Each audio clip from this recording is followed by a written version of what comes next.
Good morning students. इस online classes में अपनी पिछली क्लास में मैक्स वेबर के द्वारा प्रस्तुत की गई सामाजिक क्रिया के बारे में अपन ने अध्ययन किया था कि मैक्स वेबर ने सामाजिक क्रिया को एक विशिष्ट अर्थ के रूप में प्रयोग किया था कि उन्होंने उन्हीं क्रियाओं को सामाजिक क्रिया कहा था जो कि किसी दूसरे व्यक्ति के द्वारा प्रभावित हो, उन्हें ही उन्होंने सामाजिक क्रिया कहा था। मैक्स वेबर ने सामाजिक क्रिया को डिफाइन करते हुए कहा था कि किसी क्रिया को सामाजिक क्रिया तभी कहा जा सकता है जब व्यक्ति या व्यक्तियों द्वारा लगाए गए व्यक्तिनिष्ठ अर्थ के कारण वह क्रिया दूसरे व्यक्तियों के व्यवहार से प्रभावित हो और उसके द्वारा उनकी गतिविधियां निर्धारित हो। अर्थात एक अकेला व्यक्ति अगर कोई क्रिया कर रहा है तो उसे अपन सामाजिक क्रिया नहीं कहेंगे जब तक कि वह किसी दूसरे व्यक्ति के व्यवहार से प्रभावित नहीं हो, यानी इसमें कर्ता और प्रतिकर्ता का होना भी जरूरी है। उसके बाद अपन ने उसकी कुछ विशेषताओं के बारे में भी अध्ययन किया था, जैसे कि सामाजिक क्रिया अपन किसे कहेंगे किसे नहीं कहेंगे, ये कुछ चीज़ें अपने को ध्यान में रहना जरूरी है। यानी कि पहला उन्होंने कहा था कि दूसरों के प्रति उन्मुख, कि वह सामाजिक क्रिया हमेशा किसी दूसरे व्यक्ति के व्यवहार से प्रभावित होगी, वो भूत भविष्य या वर्तमान का व्यवहार भी हो सकता है। दूसरा उन्होंने कहा था कि प्रत्येक प्रकार की जो क्रिया है वो सामाजिक नहीं है, यानी एक व्यक्ति अगर अकेले में बैठकर कोई प्रार्थना कर रहा है तो वो सामाजिक क्रिया नहीं है। यानी व्यक्ति जो कुछ भी कार्य करता है वह सामाजिक क्रिया नहीं है। सामाजिक क्रिया वही होगी जो कि किसी दूसरे व्यक्ति के व्यवहार से प्रभावित हो। यानी अगर वो कोई मंदिर में जाके कोई पूजा पाठ कर रहा है, पंडित जी के कहने पर वो इस तरीके की कोई प्रार्थना पूजा कर रहा है तो वो सामाजिक क्रिया के अंतर्गत आ सकती है कि दोनों का व्यवहार एक दूसरे से क्या हो रहा है, प्रभावित हो रहा है। तीसरा उन्होंने कहा था प्रत्येक प्रकार का मानवीय संपर्क सामाजिक क्रिया नहीं है, यानी कि प्रत्येक प्रकार का संपर्क अपन जीवन में हर बार किसी से करते, रास्ते में अपन किसी से मिल गए यानी मिले नहीं कुछ नहीं, तो वो सामाजिक संपर्क जरूर है लेकिन वो सामाजिक क्रिया नहीं है।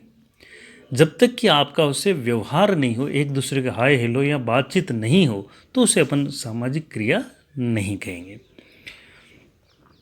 और आगे उन्होंने एक चीज़ और भी की थी कि प्रत्येक प्रकार की समरूप क्रिया, यानी एक जैसी अगर अपन कोई क्रिया कर रहे हैं सामाजिक क्रिया नहीं होगी, बशर्ते कि वह व्यवहार सभी का एक दूसरे से प्रभावित हो।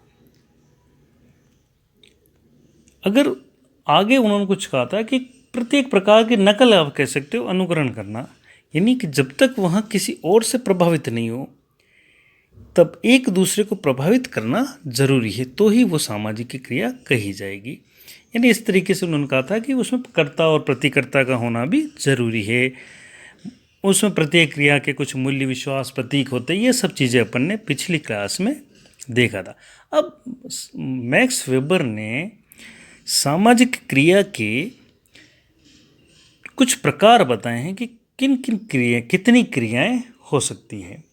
तो मैक्स वेबर ने मूल रूप से 4 प्रकार की सामाजिक क्रिया के बारे में बताया है। पहली क्रिया है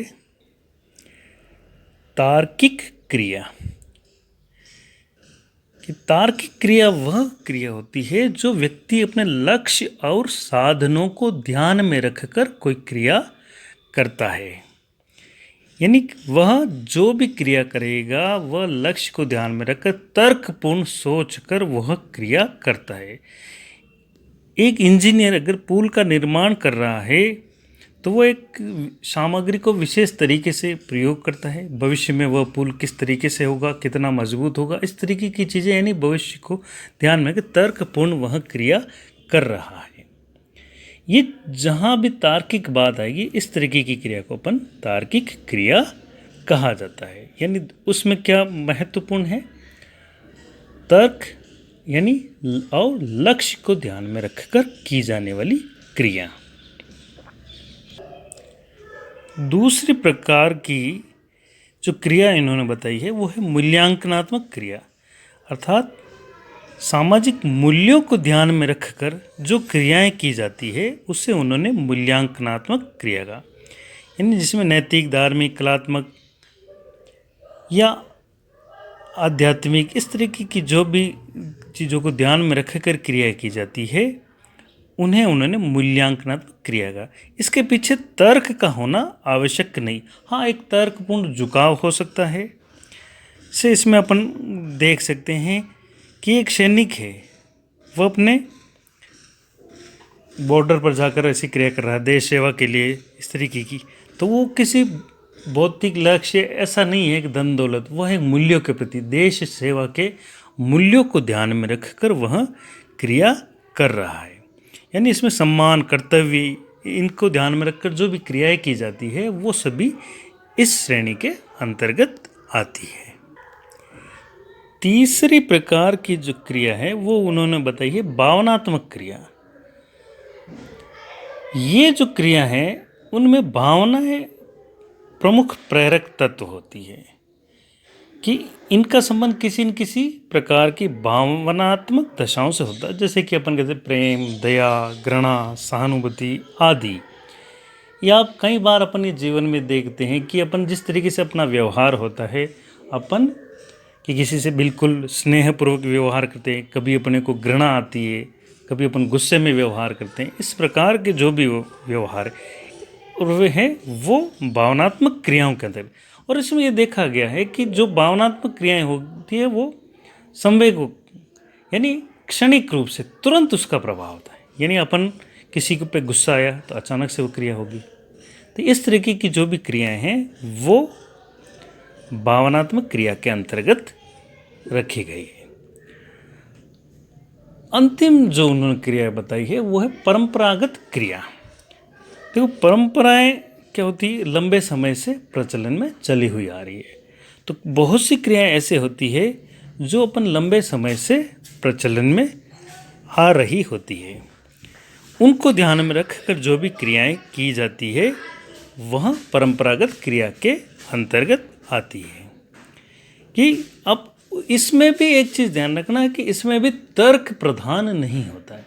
व्यक्ति सोचता नहीं है परंपराओं को पालन करने में कि इसके पीछे क्या लॉजिक है क्या नहीं है, वह क्योंकि बहुत लंबे समय से प्रचलन में आ रही है वह तो उनका वह पालन करता रहता है जो पहले से प्रयोग में आ रही है। इसलिए ते परंपराओं और विश्वासों के कारण जो भी क्रियाएं होती है वो परंपरागत क्रियाओं के अंतर्गत है।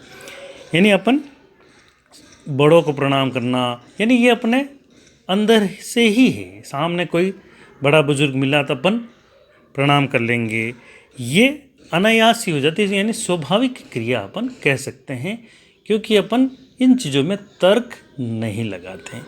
ये इस प्रकार मैक्स वेबर ने 4 सामाजिक क्रियाओं के बारे में बताया था। और नेक्स्ट अपन क्लासेस जो होगी मैक्स वेबर का जो अगला टॉपिक है प्रोटेस्टेंट इथिक्स एंड पूंजीवाद की भावना, उसके बारे में अपन अध्ययन करेंगे। हाँ, दूसरा मैं ये कह रहा हूँ अपनी क्लासेस के बारे में, कुछ बच्चे जो हैं वो यूट्यूब पे नहीं हैं, उनके पास एंड्रॉयड फ़ोन नहीं है, तो हम उनके लिए कह रहे हैं कि आप प्रिपेयर जो नोट्स हैं वो अगर हमसे ले सकते हो तो या वो ले लें। इस तरीके से जैसे भी हो अपने को इस कोरोना महामारी के समय में एजुकेशन जो है उसको सुचारू रूप से चालू रखना है।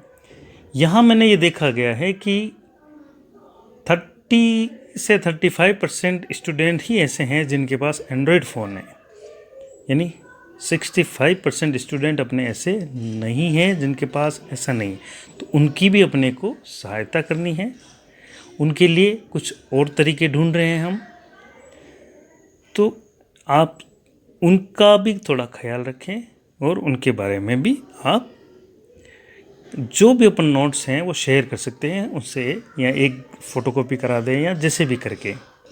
जब से सुचारू क्लासेस चल जाएगी तो उनकी समस्याओं का समाधान हो ही जाएगा, लेकिन तब तक अपने को कुछ और तरीके भी देखने हैं। धन्यवाद।